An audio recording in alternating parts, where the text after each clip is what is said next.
இன்னைக்கு எங்கள் வீட்டுக்காரு வெங்காய வடை சூப்பராக டீ கடையில் போடுறது கூட மொறு மொறுன்னு போட்டு கொடுத்துருக்காங்கங்க. டேஸ்ட்டு சூப்பராக இருக்குது. இப்போ வாங்க நம்ம இந்த வடை எப்படி போடலான்னு பார்த்துக்கலாம். இப்போ ஒரு பவுல் எடுத்துக்கலாங்க. இதில் 3 பல்லாரி வெங்காயத்தை நீல வாக்கில் கட் பண்ணிவிட்டு சேர்த்துக்கலாம். பொடிசாக கட் பண்ணால் கருவேப்பிலை, பொடிசாக கட் பண்ணால் மல்லிச்செடி, 2 பச்சை மிளகாய் சேர்த்துட்டு 1/2 கப்புக்கு அரிசி மாவு, 1/2 கப்புக்கு மைதா மாவு, 1 கப்புக்கு கடலை மாவு சேர்த்துக்கலாம். 1/2 ஸ்பூனுக்கு வத்தப்பொடி சேர்த்துக்கலாங்க. அதுக்கப்புறமா ஒரு 1/4 ஸ்பூனுக்கு சோம்பு சேர்த்துக்கலாம்.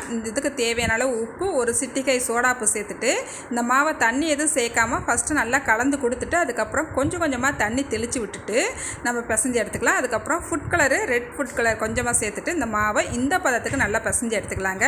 அதுக்கப்புறம் ஒரு கையில் கொஞ்சமாக தண்ணி நனைச்சிட்டு இந்த மாதிரி உருண்டை பிடிச்சி எடுத்துகிட்டு நம்ம எண்ணெயில் போட்டு நல்லா சுட்டு எடுத்துக்கிறணும். இப்போ பாருங்கள், ஒரு கடாயில் நல்லா எண்ணெயை ஹீட் பண்ணி வச்சுருக்குறோம்.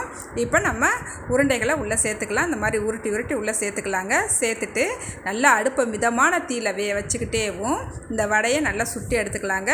நான் சேர்த்து ஒரு 2 நிமிஷம் கழித்து தான் திருப்பி போட்டிருக்கேன். அதுக்கப்புறம் பாருங்கள், நம்மளுக்கு வெங்காய வடை சூப்பராக வெந்து வந்துருச்சுங்க. டேஸ்ட்டுமே பக்காவாக இருக்குங்க. நீங்களும் இதே போல் ட்ரை பண்ணி பாருங்கள்.